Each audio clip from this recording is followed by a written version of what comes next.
Bonjour tout le monde, mon nom est Nathalie Boivin. Je suis agente des communications et de mobilisation des connaissances à la Société Santé en français. En ce mois, soulignant entre autres la Journée nationale des médecins, le 1er mai, la Semaine de la santé mentale du 3 au 9 mai et la Semaine nationale des soins infirmiers du 10 au 16 mai, la Société Santé en français a souhaité s'entretenir avec non pas une, mais deux personnes. L'une, l'infirmière, l'autre, médecin. Deux personnes d'exception dans leurs domaines respectifs et ayant contribué aux avancées dans leur profession, mais aussi dans la formation et la santé en français, et ce, tant à l'échelle provinciale que canadienne, voire internationale. Rachel Maillet et Aurel Schofield, bonjour. Bonjour, Nathalie. Tout d'abord, avant d'aller plus loin, moi, j'ai la curiosité de savoir comment s'est effectué votre choix d'entreprendre une carrière dans le domaine de la santé. Rachel, de votre côté, comment ça s'est fait la décision de devenir infirmière? Bien, je dois t'avouer que c'était pas trop compliqué dans mon temps, en 1968, quand je devais faire mon choix.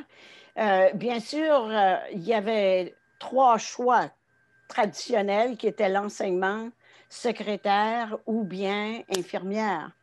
Et puis, bien sûr, étant la nature que j'avais, je m'apprêtais beaucoup à justement aider les gens. Je me rappelle que je m'amusais dans l'atelier de mon père en m'imaginant que c'était des patients, puis dans le système de santé, puis avec tous les outils, etc. Ça fait que le choix a été facile. Je pense que je voulais devenir infirmière.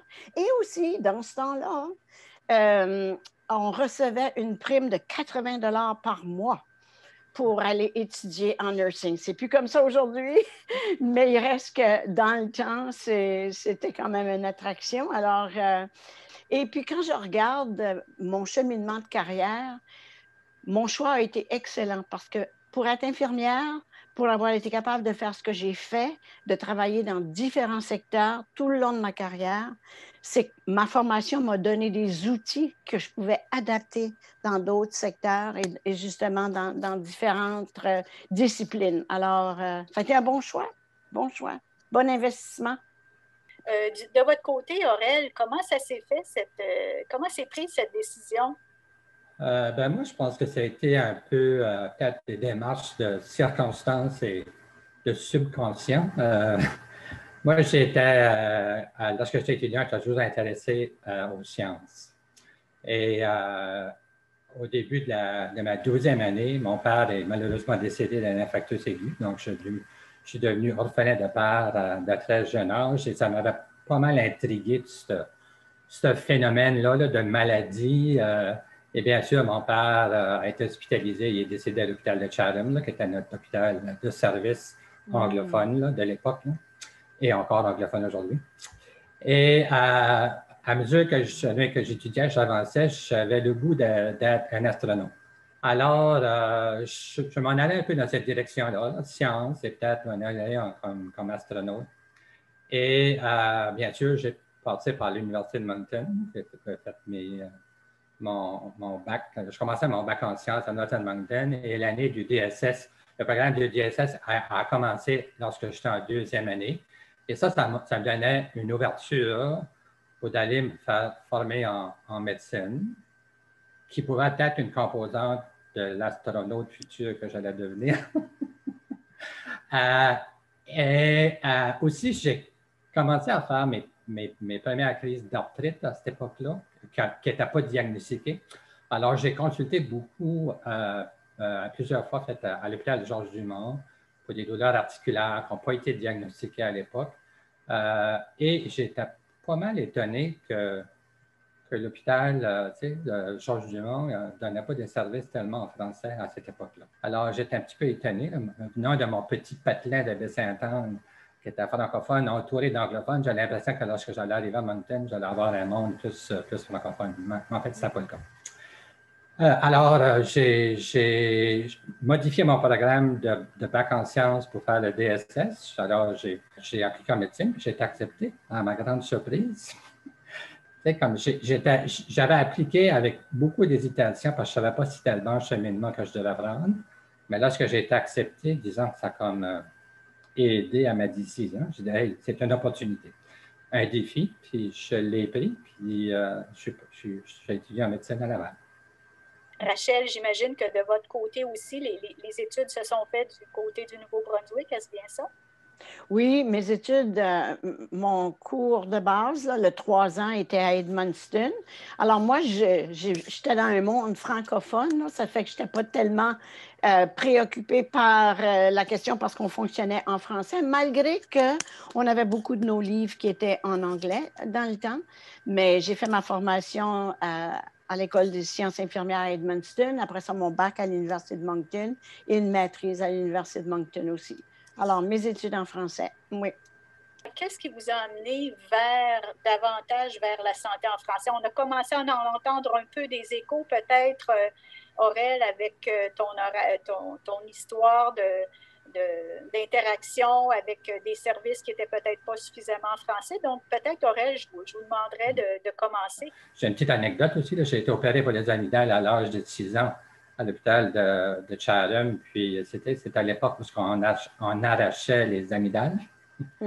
Et bien sûr, à l'époque, ma mère m'a laissé à l'hôpital la nuit avant la chirurgie.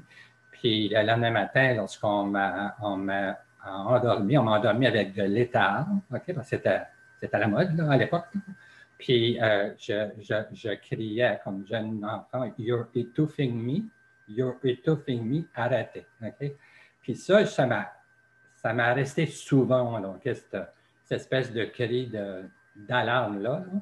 Puis, je ne sais pas si c'est ça que par la suite, lorsque j'allais dans des milieux hospitaliers anglophones, j'avais toujours cette espèce de sentiment-là de crainte, là, que je ne sais pas, que je ne serais peut-être pas bien servi ou que tout était peut-être pas, l'environnement était peut-être pas sécure, si tu veux. Mais lorsque je suis arrivé au Québec, c'était comme, oh, c'est le paradis, tu sais, là, je veux dire, tous les services étaient en français, tous les soins étaient en français. Chaque année, je suis revenu faire des stages dans les hôpitaux du Nouveau-Brunswick, puis j'étais toujours surpris de la différence qu'il y avait en termes de l'écart du français, en termes dans toutes les étapes de service. On est allé, en fait, un groupe de jeunes médecins, on était les premiers gradués du DSS qui avaient été en médecine puis qui revenaient en bloc. Là. Donc, on était 5 médecins de famille francophones qui étaient tous originaires du Nouveau-Brunswick, qui avaient tous passé par le DSS. On est tous arrivés en même temps à Georges-Dumont. Puis, on a tous et chacun développé des services en français. Comme moi, j'ai fait beaucoup de développement avec le programme d'obstétrique puis d'urgence. Tout le monde a commencé à développer, disons, un peu son secteur qui les intéressait comme médecins, mais avec une offre de services en français. Puis on n'avait pas beaucoup de barrières qui nous empêchaient parce que tout était à développer. Il y avait toujours des barrières, mais il y avait tellement besoin de développement que c'était comme facile, je dirais, beaucoup plus facile qu'aujourd'hui, je crois. Rachel, de votre côté, vous disiez tout à l'heure que vous avez fait vos études dans le coin d'Edmundston, donc qui est majoritairement francophone. Et puis le restant de votre carrière, vous avez orienté beaucoup aussi vers la santé en français. Racontez-nous-en un peu. Moi, j'ai grandi à Edmundston. Mes études étaient en français. Les services, parce que j'ai fréquenté moi aussi les services, j'étais tout le temps malade quand j'étais petite, là, mais l'avantage, nous autres, Aurel, on était servis en français, je veux dire. Et puis, j'ai vraiment été plus sensibilisée par rapport à toute cette dynamique-là, la sensibilité entre les francophones et anglophones quand j'ai déménagé à Moncton. C'est là que j'ai porté attention, mais encore là, moi, je travaillais en santé mentale et en santé mentale, puis au niveau d'un service du gouvernement, quand même, d'un service public. Alors, on avait une obligation de desservir dans la langue du choix du patient. On avait une équipe qui fonctionnaient raisonnablement bilingues. La plupart étaient des francophones, de toute façon. Le défi qu'on était exposé parfois, c'était lorsque on avait affaire, un patient avait besoin de parler avec un psychiatre, puis on n'avait pas de psychiatre francophone. Alors là, il fallait faire de l'interprétation ou être accompagner le patient. C'est peut-être là que j'ai commencé à être sensibilisée, mais c'est pas là, finalement, que j'ai vraiment embarqué parce que pour moi, il n'y en avait pas de problème. Je fonctionnais en français, j'étais une francophone, je n'étais pas brimée dans mes droits. C'est plus quand j'ai été sous-ministre adjointe au ministère pour la santé publique et services médicaux. Et puis, bien sûr, c'est là que l'aspect francophone, en tout cas, a été plus flagrant parce que, bien sûr, on fonctionnait beaucoup en anglais, même si un service gouvernement, la langue de travail, c'était l'anglais la plupart du temps. Et puis, bien sûr, parce que j'étais complètement bilingue, là, on m'a assigné le dossier de la dimension ou la perspective francophone, en tout cas. Fait que j'avais la responsabilité des affaires francophones. Puis c'est à ce moment-là, je pense, je ne sais pas si c'est en 2002 ou en 2001, j'ai participé au grand rassemblement qui était à Moncton, justement, quand Hubert Gauthier a venu faire la présentation de la recherche qui avait été menée sur l'impact, justement, que les gens, les difficultés que nos francophones avaient et les facteurs de risque et d'accidents médicaux à cause du fait que les personnes n'étaient pas bien comprises, etc. Là, ça m'a vraiment sensibilisé qu'on avait du travail à faire. Alors, et bien sûr, c'est là que j'ai commencé à m'impliquer avec la Société Santé en français. J'ai arrivé comme partenaire représentant les gouvernements ou les décideurs politiques à ce moment-là. Et c'est ça, j'ai continué et je continue parce que, en tout cas, les défis ne sont pas encore tous rencontrés. D'ailleurs, il y en a d'autres qui se présentent. Alors, effectivement, quand on regarde vos accomplissements, vos réalisations, il y a de nombreux prix et des honneurs que vous vous êtes mérités, Rachel et Aurel. Puis à cet effet-là, quand on regarde strictement au niveau des engagements en faveur de la santé en français, Rachel, en 2015, vous avez remporté le prestigieux prix Hubert Gauthier, qui reconnaît une championne de la santé en français. Bravo. Puis de votre côté, Aurel, plus récemment, en 2017, je notais que vous avez reçu le prix Jacques Boulet en tant qu'ambassadeur du français en médecine. Donc, ce sont de très beaux honneurs qui vous ont été décernés, mais à vous entendre, c'est sans aucun doute, on s'aperçoit que c'est très mérité. Bravo. Au fil de votre carrière, puis là, Rachel, avez-vous connu des changements marquants dans la façon dont la profession infirmière s'exerce, se pratique? Au niveau de la pratique infirmière, moi, j'ai compris très tôt dans ma carrière qu'il y avait plus que du curatif. Alors, j'ai vraiment misé à regarder comment, comme infirmière, on pouvait influencer au niveau de la promotion, au niveau de la prévention, au niveau des politiques en matière de santé, comment on peut aider les gens à mieux se protéger, etc. La profession infirmière a vraiment une variété de domaines à pratiquer. Et puis, c'est sûr que comme pratique, on ne peut pas pratiquer en isolation. On ne peut pas pratiquer en solo ou en silo.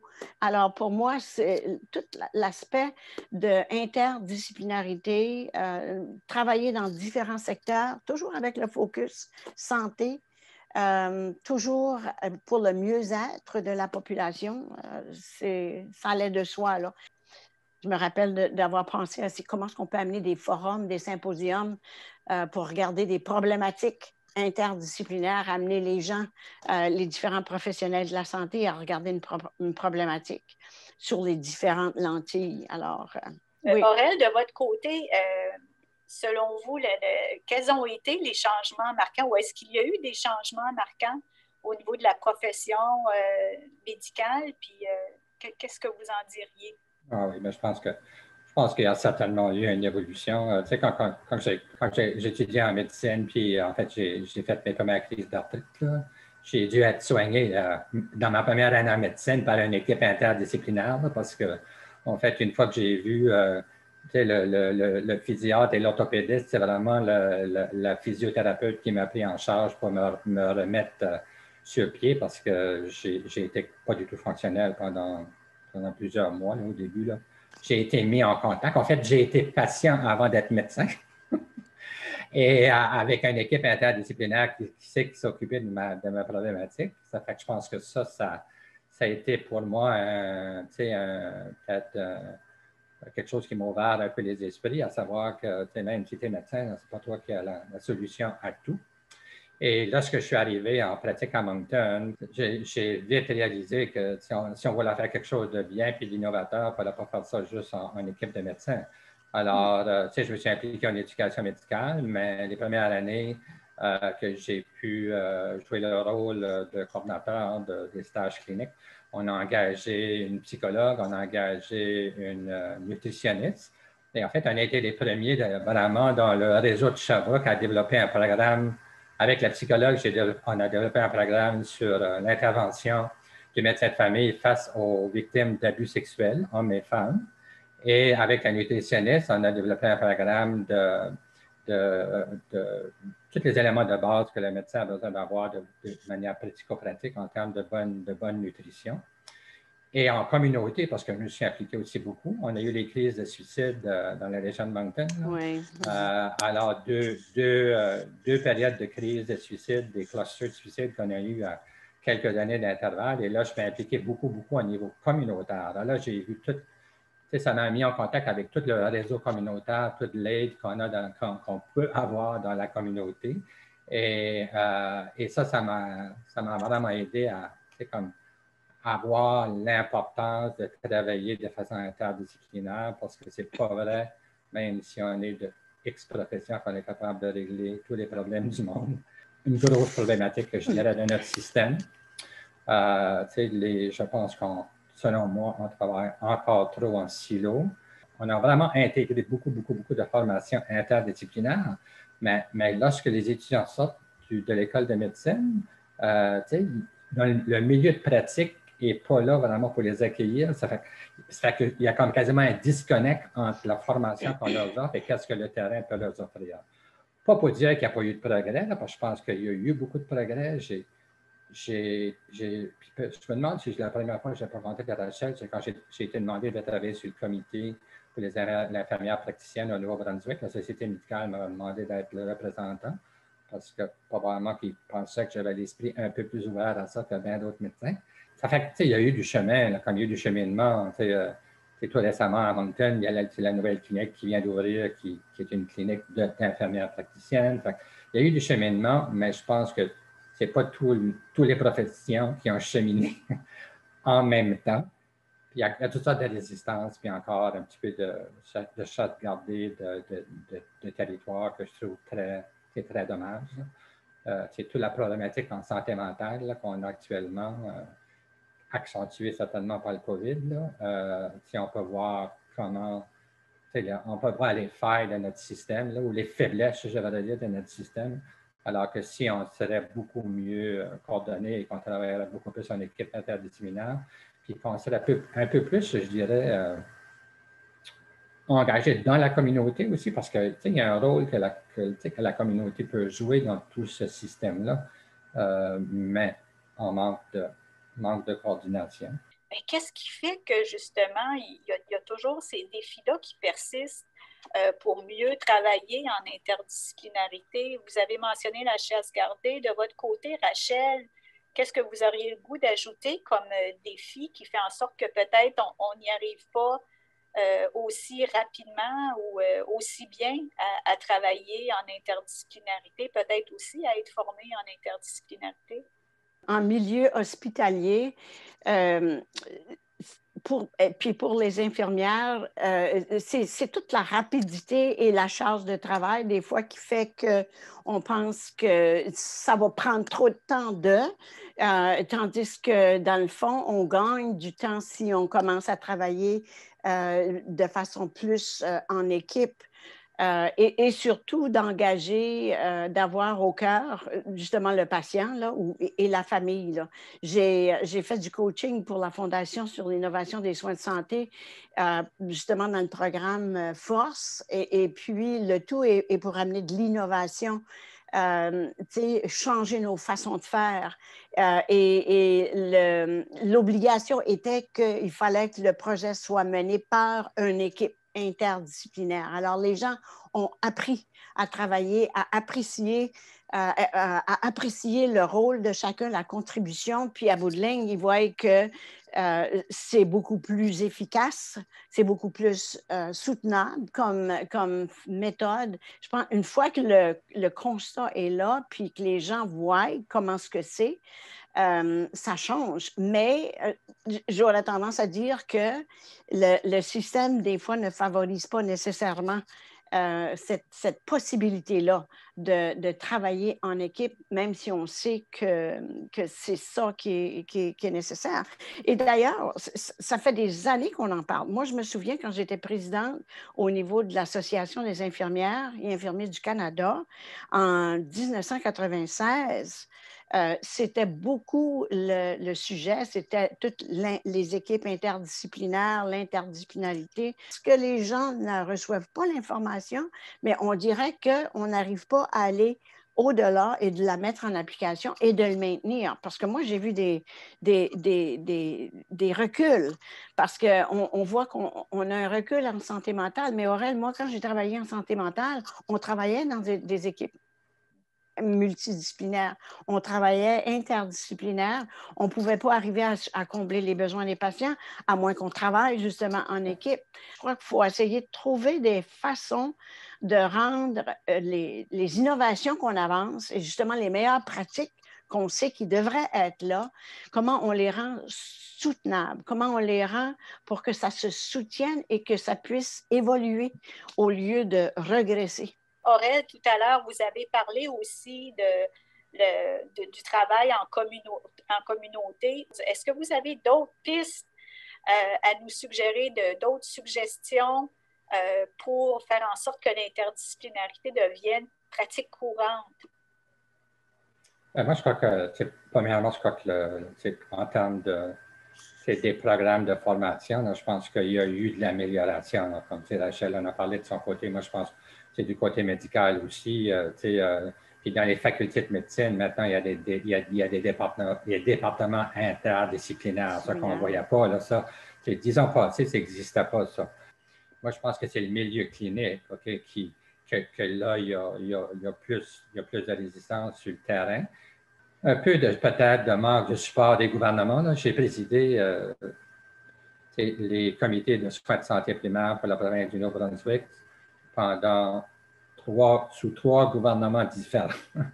Où est-ce qu'on a commencé avec vraiment des représentants interdisciplinaires.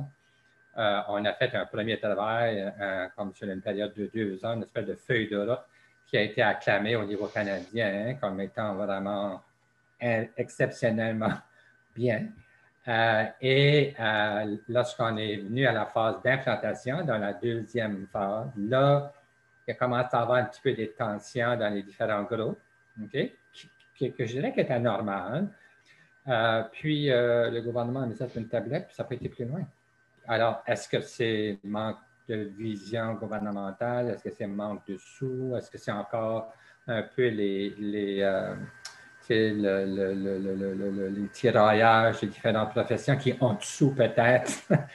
Tout le monde autour de la même table sont peut-être amenés là parce qu'il y a une vision commune pour ça, mais lorsque tu arrives sur le terrain, puis tes associations respectives sont peut-être pas aussi engagées que le groupe qui a établi cette nouvelle direction-là et qui a amené ça. Et ont aussi pas fait partie, je suivais des discussions parce que ça n'a pas été nécessairement simple là, au début. Ça que je trouvais le plus intéressant hein, lorsque j'ai commencé à présider ce comité-là avec un coprésident ministériel, c'est qu'on ne parlait pas du tout le même langage. C'est comme un mot que moi je disais pouvait être mal interprété par l'infirmière ou par le pharmacien. Fait qu'on a pris quasiment comme 3 ou 4 rencontres juste à normaliser les mots, puis de s'expliquer entre nous qu'est-ce qu'on voulait vraiment dire avec ça. Fait que tu t'imagines, là, puis ça, c'est un groupe de 12-14 personnes. Okay? Fait que quand tu répartis ça sur le nombre de chaque professionnel dans chaque profession, hey, tu as du chemin à faire là, pour amener tout le monde sur la même longueur d'onde. Mais c'est que ça prend du temps à changer toute cette dynamique-là. Puis de faire savoir la santé, ce n'est pas la maladie. La santé, c'est tout ça qui n'est pas la maladie. Mais on est tous centrés sur la maladie. Les hôpitaux, on finance les hôpitaux. Les gros sous, vous connaissez bien la pyramide inversée du financement du système de santé, où 90% des sous vont sur la maladie et non sur la santé. Et si les sous seraient redirigés vers la santé, c'est la promotion, la prévention, les interventions avec des équipes interdisciplinaires, ça serait toute une différence dans le système et toute une différence sur le bien-être de notre population. Rachel, vous voulez ajouter par rapport à ce que Aurel vient de discuter de pistes possibles pour l'interdisciplinarité? Ben, moi, j'ajouterais, dans le fond, que c'est ça. Il faut se tourner vers les déterminants de la santé. Il faut se tourner vers un engagement dans la communauté pour essayer justement renverser la pyramide. Mon rêve, c'est de voir plus d'infirmières, plus de professionnels de la santé s'impliquer dans les politiques en matière de santé, d'aider à outiller les gens. On arrive à la conclusion de notre entretien. J'aimerais vous demander, Rachel et Aurel, quel serait votre souhait pour la santé des communautés francophones et acadiennes en situation minoritaire? Je pense que c'est ça que je souhaite. Moi, je souhaite que les différents partenaires de la santé en français, je souhaite que ces partenaires-là s'engagent beaucoup plus encore dans ce mouvement-là. Parce que je pense que le mouvement a la richesse est de donner un encadrement, de donner un processus de développement, OK? Mais je vois encore qu'on pourrait avoir plus de nos partenaires qui sont engagés, plus des professionnels, plus des gens au niveau académique, plus des gens au niveau communauté. Ça fait pour y avoir travaillé pendant plusieurs années, c'est souvent les mêmes personnes qui gravitent toujours autour de ces dossiers-là. On a un peu de nouveautés. Je me rappelle le dernier forum que j'ai assisté à Ottawa il y a quelques années, pré-COVID. J'étais surpris là, parce que là, on commence à avoir des visages jeunes qui s'impliquaient. Alors, c'est ça qu'on a besoin. On a besoin de multiplier l'engagement de nos différents partenaires et nos partenaires plus jeunes, parce qu'en d'autres, on prend un petit peu tout l'âge, puis on va avoir besoin d'une catégorie de soins particulière bientôt. Mais il y a beaucoup de dynamisme et de capacité dans la communauté. Alors, moi, je souhaite qu'il y ait beaucoup plus d'engagement de l'ensemble de nos partenaires de la santé en français, puis qu'on peut travailler autour du cadre qui a été développé, que je pense qui est exceptionnel. Si l'Organisation mondiale de la santé nous a identifiés là, comme une démarche là, de nature avant-gardiste et de transformation du système. Je pense qu'il ne faut pas oublier ça. Il faut continuer à le développer. Puis je pense que ça va passer par l'engagement de plus de personnes autour de cette démarche-là. Mais on est bien parti. Quel est votre souhait pour les communautés francophones et acadiennes en situation minoritaire, Rachel Maillet-Barre? Ce que je souhaite pour nos communautés, c'est qu'on continue d'évoluer et j'encouragerais nos communautés justement de demander pour les services et aller chercher les services en français. Parce que ce n'est pas juste la question de l'offre active, mais aussi il faut que la communauté, elle, l'exige, demande, va chercher ces services-là parce que j'ai vu à des moments donnés où les services sont là, mais la communauté francophone ne connaisse pas les services ou ne pense pas que ça existe ou ont peur que c'est peut-être pas possible. En tout cas, il y a toutes sortes de craintes et parce que dans le fond, on veut que les francophones soient traités de façon équitable à l'intérieur du système de la santé. Et puis, je pense qu'il faut que la demande soit très claire et que les gens y accèdent dans toutes ses capacités. Alors, c'est un peu, moi, ce que je souhaiterais. Parce que c'est comme ça qu'on va pouvoir évoluer puis amener encore plus nos professionnels à s'engager, à offrir des services et à même se déclarer capables de traiter les gens dans la langue de leur choix, c'est-à-dire en français. Merci beaucoup, Rachel Maillet-Barre et Aurel Schofield, de nous avoir accordé ces instants pendant lesquels nous avons discuté ensemble de vos cheminements de carrière, de l'interdisciplinarité et, bien entendu, de la santé en français.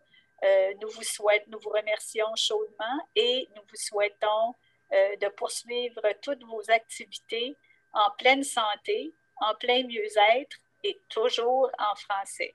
Merci beaucoup. Absolument, merci, c'est bien apprécié. Merci à toi, Nathalie. Salut, Aurel.